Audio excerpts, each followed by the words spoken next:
So what's sa mga mic, karong adlaw itong tag-work. Ano kay gustong i-share sa inyo about sa ako ang mga na-experience ko na week?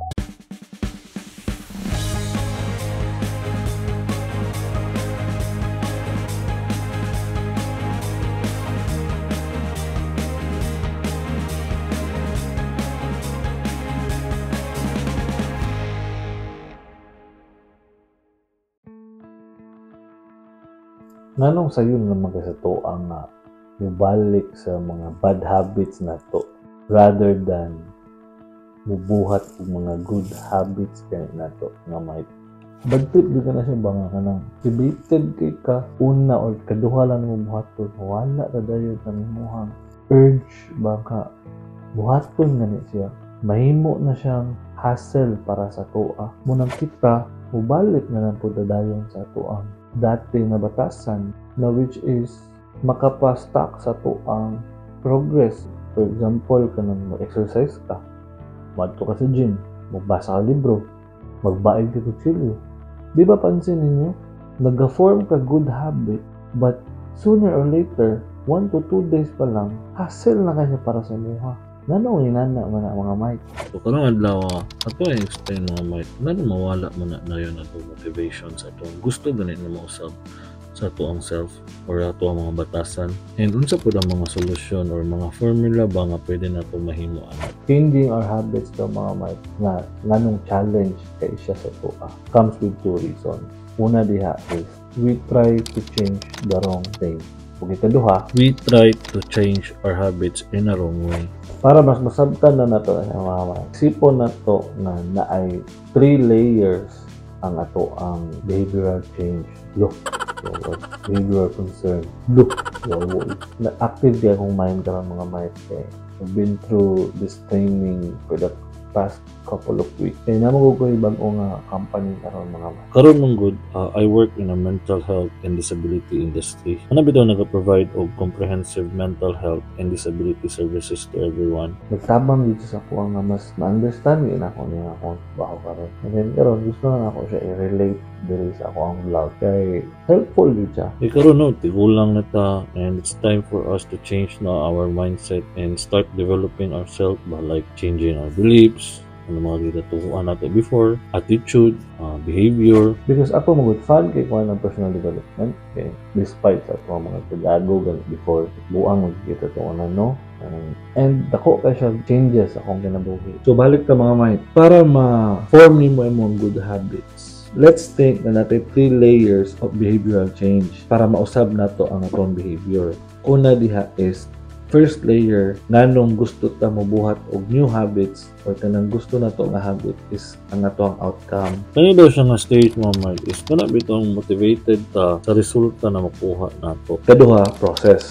Kani siya nga level mga Mark is kanang gina-change nato ang system nato ang buhaton ma-end. Kana bitong nag-implement og mga bag-o nga routine sa ato ang daily life para ma-achieve nato itong outcome nato ang gusto. Pero ang pinaka-deepest na layer mga Mark, kailangan nimo i-change imong identity. Kani daw siyang level mga Marquis. Kato ni siyang gusto na to usabon na nga to ang tinuhuan or katong tan-aw na to sa tuang sarili or katong judgment na to sa ubang tao. Diri siya nga stage mga Marquis, kani nga level is mo ni siyang time nga ma-edit nimo ang imuhang mindset para ma-form nato og maayo ang ato ang gusto na habit para makuha nato ang ato ang gina-desire na outcome. So kanang tulo relate din na sila. Identity, process, ug outcome. Munang, ang outcome is what you get, process is what you do, and identity is what you believe. So they suggested mga might na para ma-form na to ang ato ang new habit and para dili dahil mawala ang muhang motivation sa mga bag-ong routine or sistema. Kailangan mausab sa nato ang atuang belief sa atuang sarili. Kailangan ma-identify sa nato kung unsa to ang atuang gusto. So that is why you need to form an identity na mo support sa imong habit. Kay your identity shape up your habit mga man, and your habit will shape up your identity. An example mga man, as an employee, nagyud ay desire nga mahimong negosyante or mag-business. But when we start our business mga man, dapat kailangan yun nato i-change ang atuang identity. We should think like an entrepreneur. Dili ta pwede nga ang atuang identity is employee lang ihapon. That's it lang mga mate, no. I hope that kitang tanan no, maka-relate ka about ani. Kailangan lang nato sabtan kung unsa itong mga formula na ako ang pwede magamit. Ako, I suggest you read this book called Atomic Habits. Actually, kapila na ako na human ng libro, but mas gibasa pa yun ako siya balik na tungkol sa training. Connect na ako siya ba? And that's a good thing about outsourcing another information to oneself. Bakit? Diya mo kita mag-grow mga might. And ako ba, di ba yung ganyan ito na, no? Nani, pag-uwihan dito ko. Tag-struggle ko dito na. Tugtik. Pero, napagay pag-asa mga might. For us to change ourselves, we need to change identity. And my identity for now is I love developing myself. I love to care my family. And I think I love to share my thoughts to the madlang people, so sa inyo ha, audience. And I keep pushing and I keep doing this vlog just because that's my identity now. Gusto na ako ni siya. Nag-enjoy na ako about ani. So that's it. I hope mga mahitno kamo kung unsa to yung mga plano, unsa yung mga gusto na mahitabo sa inyong sarili.